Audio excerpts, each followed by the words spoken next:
Welcome back. So we've got the cutting board now out of the clamps, and no matter how hard we try, we're always going to wind up with a little variation in the height. That's just the way it's going to be. So now what we have to do is we have to flatten this surface. So how do we do that? Well, traditional methods like using a cabinet scraper don't work quite so well on end grain. They will work, but not so well.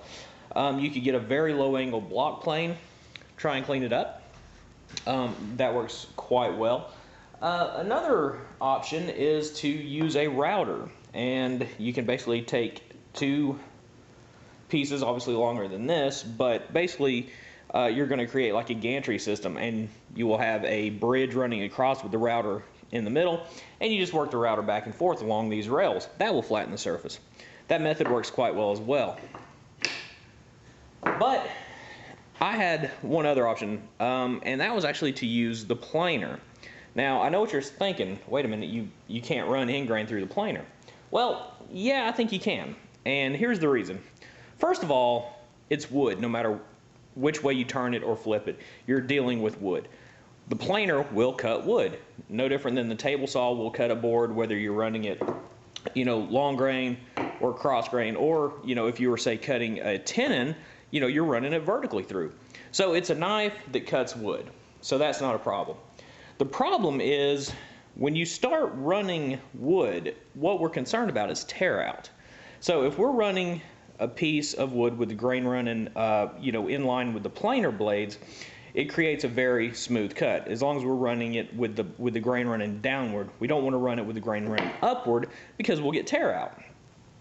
Same reason we wouldn't want to run a piece sideways. The grain is now running this way, and the knives would basically just scoop out this wood, and that would create finishing problems. So when we run a piece, in this case like a cutting board, with the grain running vertically, the grain runs all the way through. It's a continuous piece.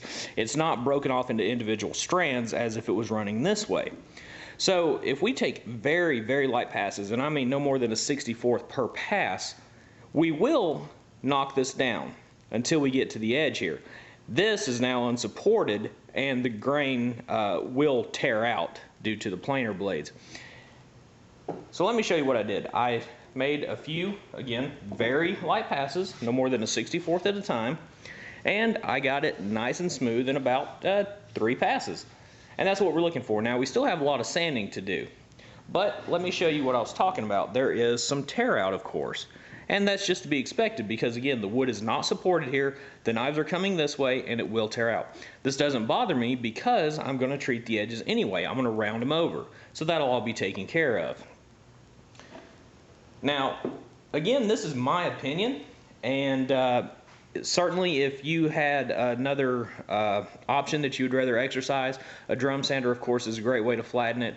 But as a hobby woodworker who pays for my own tools and my own wood, if I thought in any way this was going to damage either one of them, I certainly would not try this. But after weighing the options and actually researching a little bit as well, I've decided to run it through, get it flat, and no harm done. Okay, so now that I've got it planed down, I also went and squared up both edges on the table saw, making sure to keep everything as centered as possible. After looking at it, I decided to add a curve, and the original idea was to keep it square and basically just knock off the corners, but I thought a gentle curve along both edges just makes it look a little bit better. So the way I'm doing that is I made a template out of some 1/4 inch ply, and I simply drew a center line and drew a line on either end to represent the edge of the board. And what I used to actually lay out the curve is a set of French curves, and you can pick a set of these up at pretty much any craft store for about $5. Extremely handy. As you can see, they have tons of curves, inside, outside curves, and different sizes, and when you're looking for that perfect shape and you just can't draw it freehand, this is the way to go. So what I did was, again, using the lines that I laid out, I figured out how far down I wanted the curve to come, and made a line. And then it's just a matter of angling this till you find the section that you like the best. So what I do is I get one side and draw it out. And seeing how these are clear, what you can do is mark a line, and I know it's hard to see, but basically I marked a pencil line here as well as here. And what that does is that corresponds to my center line and my edge line. This then allows me to flip it, line up my marks again, draw the other side, and now I have a perfectly symmetrical arc.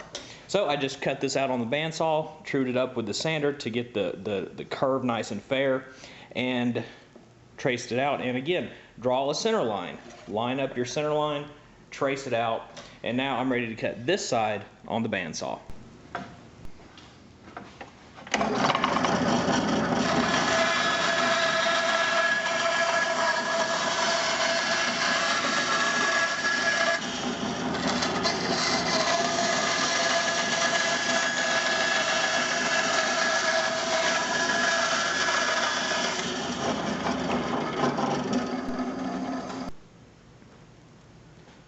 Now you probably noticed I didn't cut exactly on the line, and you never want to do that. You always want to leave a little material left. And that is so that you can fair this curve and smooth it out, get rid of all your saw marks. So you can either go back to the sander and sand this up, or you can go to the router table, and that's the method that I prefer. So what I'm going to do is actually use the same template that we laid our arc out with, and I'm going to double stick tape it down. And using a bit like this right here with a bearing on it, the bearing will ride along the template, and the cutter, of course, will trim up our edge. Now, to use a bit like this, where the bearing is on the bottom, the template must be on the bottom. So I'm also going to double stick tape another piece of 1/4 inch ply on the back here, and that's just going to add stability to it because it'll be flipped over. Now, you could use a bit like this one, where the bearing is on the top of it. That will allow you to keep the template on the top, so therefore you don't have to add this auxiliary piece. It's a matter of preference, but for me, I just prefer this style of bit as opposed to this one. So that's the route I'm going to go. So it's up to you to choose which of those methods you want to exercise, but I'll meet you guys over at the router table and I'll show you the way I'm going to do it. Okay, so here we are at the router table. We've got our bit installed, and we've got our template double stick taped down, as well as our support block here in the back. Now you might also notice that I've made the template longer than what it needs to be, and I do that on purpose. I like to be in contact with the bearing before the blade touches the wood. If you have to get them both contacting at the same time, meaning basically your blade is contacting before you have something to reference off of, it wants to jerk around and could give you a bad catch. So if you have the means, always make your templates a little bit bigger. That way you have a good reference point to start from, and also something that you can basically just work off of and not have any negative effects on the end with it wanting to jerk around as well. So let's see how this works.